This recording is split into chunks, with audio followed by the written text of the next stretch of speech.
मेरा प्रणाम। गायत्री महामंत्र। ओम भूर्भुवः स्वः तत्सवितुर्वरेण्यं भर्गो देवस्य धीमहि धियो यो नः प्रचोदयात्।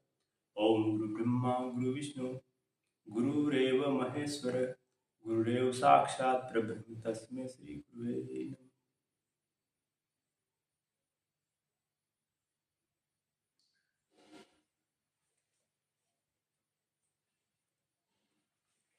योग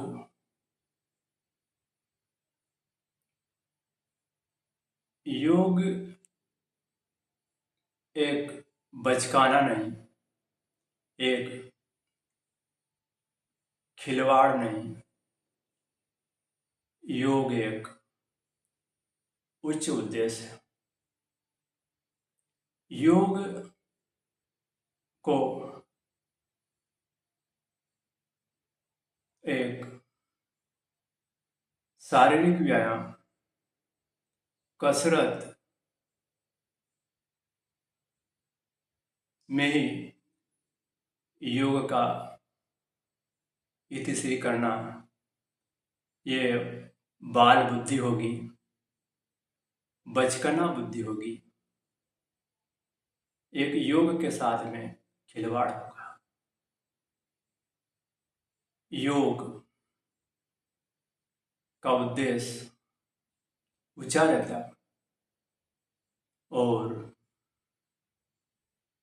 ऊंचे उद्देश्य में ही जीव का, मानव का कल्याण छिपा हुआ था। योग को एक लौकिक प्रयोजन के लिए ही प्रयोग करते रहते हैं। विकासशील देश हो या विकसित देश में भी योग को समझने में भ्रांति हो रही। योग को ना समझना ही दुख का कारण बनता जा रहा है। विकसित देश ने अपना विकास तो कर लिया, भौतिक क्षेत्र में उपलब्धि हासिल कर ली, किंतु वह आत्मिक क्षेत्र में पिछड़ता जा रहा और आत्मिक क्षेत्र में पिछड़ना ही दुख का कारण है। योग को शारीरिक और मानसिक तक सीमित करना एक बाल बुद्धि होगी, ये बचकाना बुद्धि होगी। योग का उद्देश्य एक ऊंचा रहता और योग मानव में देवत्व का उदय तो करता है, साथ साथ में सौंदर्य का, प्रेम का, सद्भावना का जागरण करता है। प्रेम सिखाता, आत्मीयता सिखाता, एक दूसरे के सहयोग करने पे तत्पर रहता, एक मानवता सिखाता। योग अर्थात जोड़ना और जोड़ने पे ही आनंद की अनुभूति होती। किंतु आज भौतिकवादिता में विकसित देश या विकासशील देश, जो विकास कर चुके देश, विकसित हो चुके, वह भी व्यक्ति, देश, संप्रदाय उस योग के कारण व्यक्ति उद्विग्न, अशांत, असंतोष रहता। वो चाहता किंतु उसकी चाहत पूरी नहीं होती।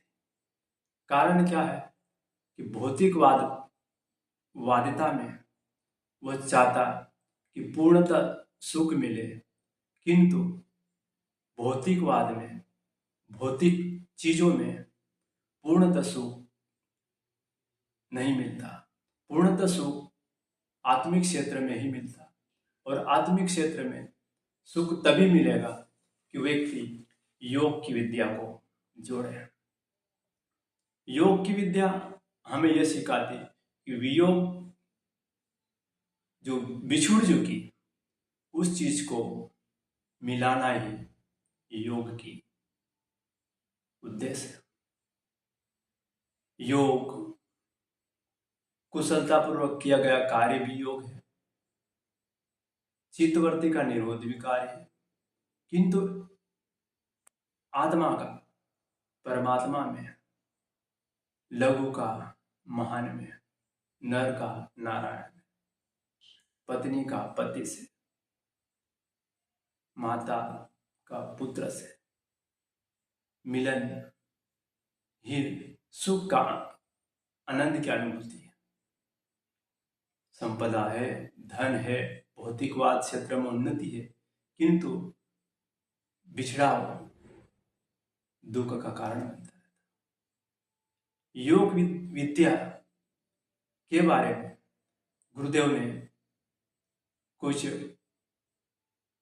प्रकाश डाला। इसके बारे में मैं कुछ गुरुदेव के विचारों को मैं बताने का प्रयत्न करूंगा। योग का बहिरंग रूप शारीरिक और मानसिक व्यायामों के रूप में सामने आया तो हर्ज नहीं। कर्म कांडों और साधना विधानों को भी उसमें स्थान रहने की गुंजाइश है, पर यह भूलना नहीं चाहिए कि यह योग कलेवर है, उनका प्राण नहीं। प्राण तो उत्कृष्ट चिंतन और आदर्श कर्तव्य की प्रेरणा देने वाला उपनिषद प्रतिपादित उस अध्यात्म दर्शन में है जिसमें प्राचीन काल में ब्रह्म विद्या कहा था, जिसके आधार पर व्यक्ति अपनी सत्ता का समिष्टि में समर्पण करता, आत्मा को परमात्मा स्तर तक पहुंचाता, नर को नारायण, पुरुष को पुरुषोत्तम में, अणु को युग में, लघु को महान बनाता, जिसका लक्ष्य था। चिंतन स्तर की अंतरंग उमंग ही बहिरंग जीवन का आच्छादित होती है। उन्हीं से परिस्थितियों बनती है, घटनाएं घटती है और दिशाएं मुड़ती है। अध्यात्म शिक्षा का उद्देश्य इसी भावनात्मक मानवीय मर्म स्थल को परिष्कृत और संतुलित करना चाहिए। योग की सार्थकता इसी प्रयास की सफलता के साथ जोड़ी आकी जानी चाहिए। खेद है कि वर्तमान योग प्रचार में इन तथ्यों का अभाव है। उसमें बाल सुलभ चपलता और कोतल प्रियता की उतली तृप्ति मात्र है।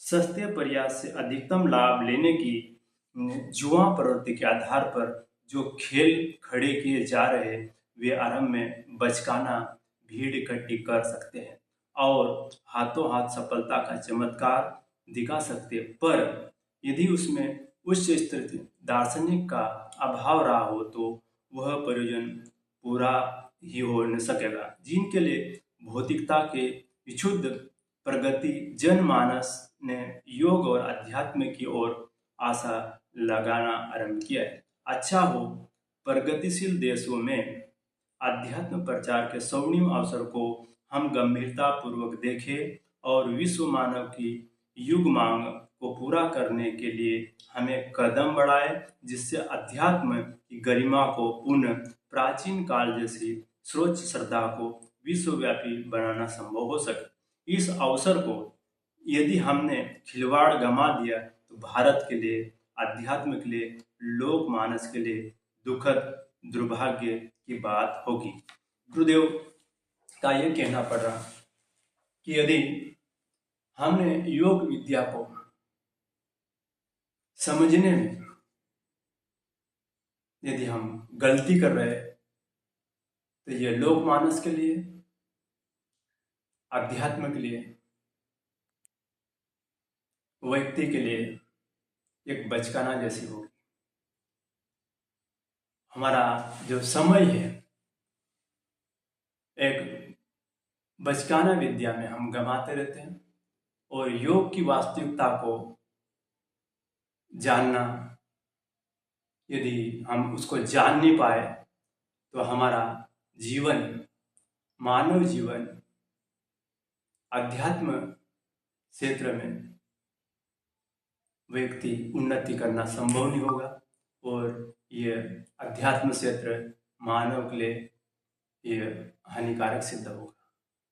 यह गुरुदेव ने कहा कि योग विद्या को समझे, और योग विद्या को समझे और योग की वास्तविकता का लाभ ले, और पतन और पीड़ा के गर्त में मानव दिन पे दिन गिरता जा रहा, उन्हें पतन और पीड़ा से उभारे।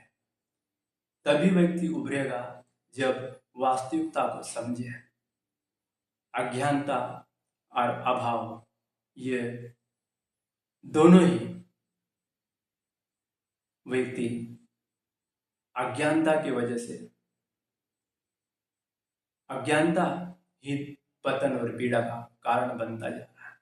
दिन पे दिन व्यक्ति विकसित देश हो या विकासशील देश हो, इसी दौड़ में लगा हुआ सुख और शांति के लिए, किंतु वो दिन पे दिन असंतोष, उद्विग्न और क्षुब्ध होता जा रहा है।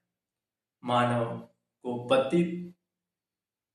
पतन के गर्त से निभाना और पीड़ा से उभारना, यही हमारा जीवन का लक्ष्य होना चाहिए। और योग साधना के क्षेत्र में गुरुदेव ने यह बताने का प्रयास किया गया कि व्यक्ति को योग विद्या, विशेषकर योग विद्या का आविष्कार करता भारत है, और भारत को ही विश्व को मार्गदर्शन करना होगा। किंतु हम उस योग विद्या को स्वयं समझे, हम स्वयं समझेंगे तो ही हम विश्व को योग की उद्देश्य को समझाने में हम सफल होंगे। कारण ये बताया कि योग का आविष्कार करता भारत है, और भारत को ही योग को विश्व में फैलाना है। और यदि भारत योग की विद्या को समझ नहीं पाया तो विश्व को समझाने में बड़ी कठिनाई होगी।